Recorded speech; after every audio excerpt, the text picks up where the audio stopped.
Nasa 115 katutubo sa Pangasinan, nabigyan daw po ng libreng medical at dental mission ng PNP. Narito ang balita ni Jude Briones. Target on air, live report. Umabot sa 150 katutubong residente ng Sitio Villaverde, Barangay Santa Maria Est, San Nicolas, Pangasinan ang nakinabang sa isinagawang medical at dental outreach mission bilang pagdiriwang ng 31 First Police Community Relations Month nitong mga nakaraang araw.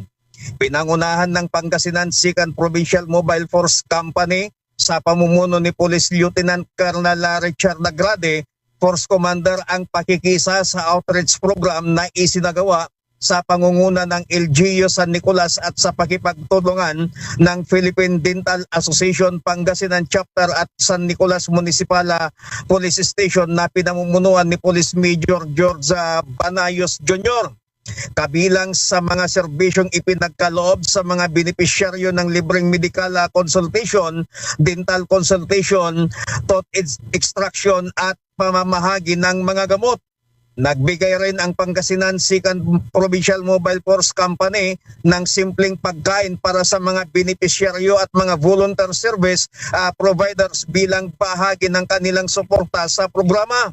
Ayon sa pamunuan ng unit, layunin ng aktibidad na mailapit ang serbisyong pangkalusugan sa mga komunidad na may limitadong akses sa mga pangunahing serbisyong medikal, lalo na sa mga katutubong naninirahan sa liblib na lugar.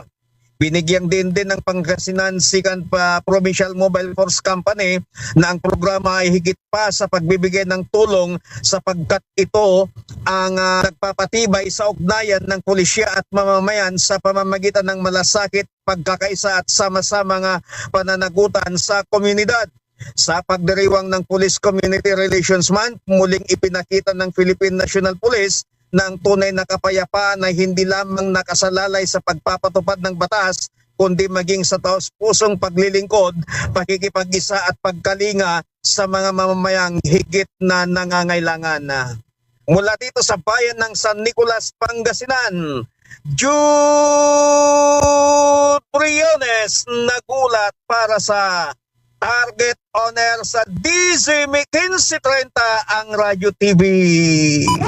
Target on air, live report. Napakinggan nyo si Kuya Jude Briones mula dyan sa lalawigan po ng Pangasinan at minsan naman po naka-area po yan dyan sa Tarlac Province.